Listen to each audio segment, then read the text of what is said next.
నమస్తే, నేను మీ కుప్ప పద్మిని. ఇన్నాళ్ళు మీ సపోర్ట్ ని నాకు అందిస్తూ, మీ ప్రేమని నాకు అందిస్తున్న ప్రతి ఒక్కరికి కృతజ్ఞతలు.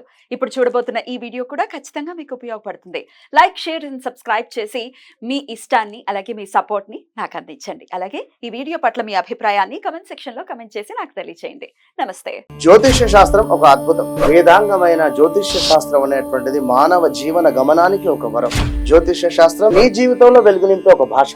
ఆ భాష నీకు అర్థమైతే ప్రకృతి నీతో మాట్లాడుతుంది. అస్ట్రాలజీ నేర్చుకోవాలి అనుకునే వారికి అద్భుత అవకాశం. మురళీధర శర్మ గారి అస్ట్రాలజీ క్లాసెస్ అతి త్వరలో మొదలు కాబోతున్నాయి. 100% జాబ్ గ్యారంటీ. వివరాల కొరకు సంప్రదించండి.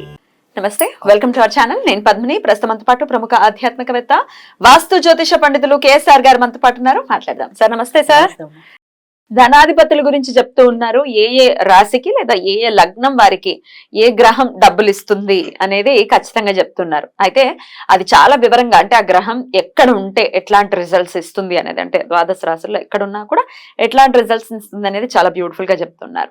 మకర రాశి వరకు కూడా మాట్లాడుకోవడం జరిగింది. ఇక కుంభరాశి వారికి ఏ గ్రహం డబ్బులు ఇచ్చే పరిస్థితి ఉంటుంది, మరి ఒకవేళ ఇవ్వని పరిస్థితుల్లో వీక్ గా గనక ఉంటే ధనాధిపతి ఎట్లాంటి రెమెడీస్ చేసుకోవాలి? తప్పకుండా. ఇక్కడ మనకి కుంభం వచ్చేప్పటికి ఇది, సో ఇక్కడ కుంభం అని రాసింది, ఇక్కడ శని కదా.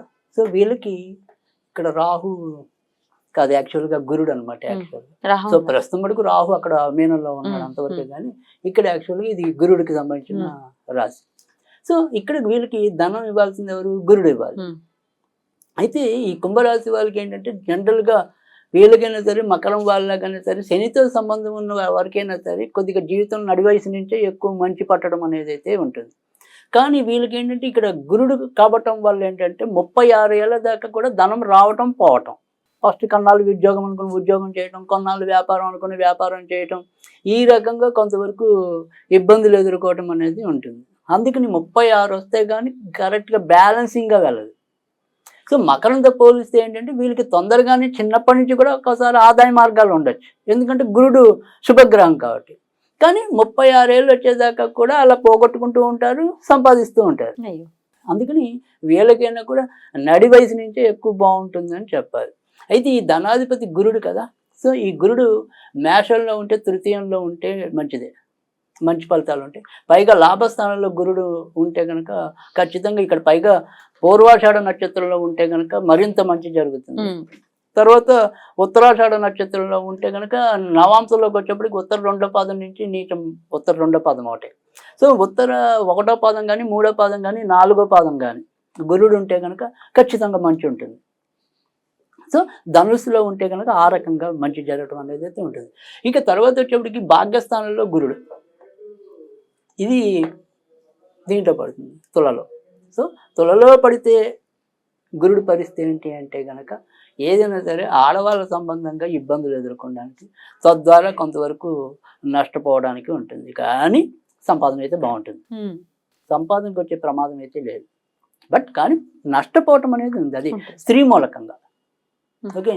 తర్వాత ఇక్కడికి వచ్చేప్పటికి ఇది రాజ్యస్థానం. సో రాజ్యస్థానం అనేది చాలా మంచి శాతం. ఇక్కడ ఎక్కువ శాతం ఏదైనా సరే గవర్నమెంట్ జాబులు చేయాలన్నా కూడా సాధ్యం అవుతుంది. తర్వాత ఏదైనా సరే కీలకమైన పదవుల ద్వారా డబ్బు సంపాదించాలన్నా కూడా సాధ్యమవుతుంది. కనుక ఇది కూడా మంచిదే. అంటే మేషంలో ఉంటే కనుక మంచి ఫలితాలు ఉంటాయి. తర్వాత వచ్చేప్పటికి మేషంలో ఉంటే గురుడికి మంచి ఫలితాలు, తృతీయం పర్వాలేదు, మంచి ఫలితం అనేది ఉంటుంది. అంటే ధనానికి ధన అభివృద్ధి స్థానం కాబట్టి ఖచ్చితంగా ధనం బాగుంటుంది. తర్వాత ఇక్కడ చతుర్థంలో గురుడు వృషభంలో. సో ఇక్కడ వృషభంలో ఏదైనప్పటికీ గురుడు ఉంటే కనుక ఇల్లులు అవి కొనుక్కుని వాళ్ళకి అవి ఏమంటాం దీర్ఘకాలికంగా అంత వెంటనే ప్రయోజనం కలిగించావు. అంటే మనం సపోజ్ ఈ భూముల మీద వాటి మీద ఇన్వెస్ట్ చేద్దాం అనుకున్నాం అనుకోండి, ఆ ఇన్వెస్ట్మెంట్ల యొక్క ఆదాయం అనేది వేగం ఉండదు, ఎప్పటికో మనం మర్చిపోయిన టైంలో వస్తుంది ఆ ప్రాఫిట్ అనేది. సో అందుకని ఏదైనప్పటికీ కూడా సొంత ఇల్లులు తీసుకోవాలని, లేదా ఉన్న ఇల్లులు భూములు అమ్మాలి, అవి వాటి ద్వారా ప్రయోజనం పొందాలి అనుకునే దానికి గురుడు కొంతవరకు నెగిటివ్.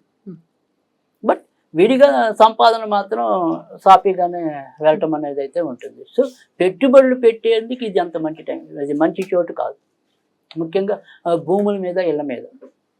ఓకే. ఇక్కడికి వచ్చేవాడికి పంచమంలో గురుడు. సో ఈ పంచమంలో గురుడు అనేది ఇది మిశ్రమైన ఫలితాలు ఉంటాయి. అంటే డబ్బుకి మరీ ఎక్కువ సుఖము ఉండదు, నష్టము ఉండదు.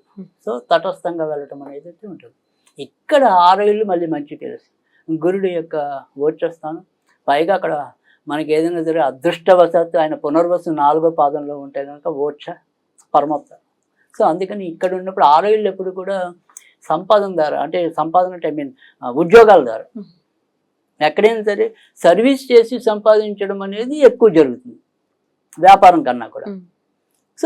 సో ఏదైనా సరే ప్రభుత్వ మూలకంగా కానీ లేదా ఉద్యోగాల్లో పెద్ద స్థాయికి వెళ్ళటం కానీ ఇక్కడ మంచి జరుగుతుంది. తర్వాత కొంతవరకు ఇది కర్కాటకం అనేది ఏంటంటే ఈ రాజకీయ నాయకులకి కనుక అక్కడ ఉంటే కనుక రాజకీయాల ద్వారా సంపాదించడానికి కూడా అనువుగా ఉంటుంది. అయితే ఇక్కడ రవి కూడా ఇంకొద్దిగా అనుకూలమైన స్థితిలో ఉంటే కనుక ఖచ్చితంగా బాగా సంపాదించుకోవడానికి అయితే ఉంటుంది రాజకీయంగా. రైట్. తర్వాత ఇది మటుకు మంచి ప్లేస్ కాదు. సింహరాశి అండి, అది సింహరాశిలో ఉంటే కనుక మనకి చాలా మంచిది. 7 ఏళ్ళు భార్య ద్వారా కొంతవరకు కలిసి రావడానికి లేదా భార్య ఇచ్చిన సలహాలు పాటించి మనం అభివృద్ధి చెందడానికి. ఏదైనప్పటికీ కూడా ఇక్కడ భార్యతో కొంతవరకు ముడిపడి ఉండటం అనేది అయితే ఉంటుంది. లేదా ఇది 7వ ఇల్లు అనేది వ్యాపార స్థావరం కాబట్టి వ్యాపారం చేసి డబ్బు గడించడానికి కూడా అవకాశం ఎక్కువ ఉంటుంది కనుక ఇది కూడా మంచిది. పైగా ఇక్కడ ఒక్కోసారి ఇక్కడ గురుడు ఉన్న వాళ్ళు ఒక్కోసారి డాక్టర్లు ఇవ్వటం కూడా. సో వైద్య రంగంలో రాణింపు కలగడానికి కూడా అవకాశం ఇక్కడ ఎక్కువ ఉంటుంది.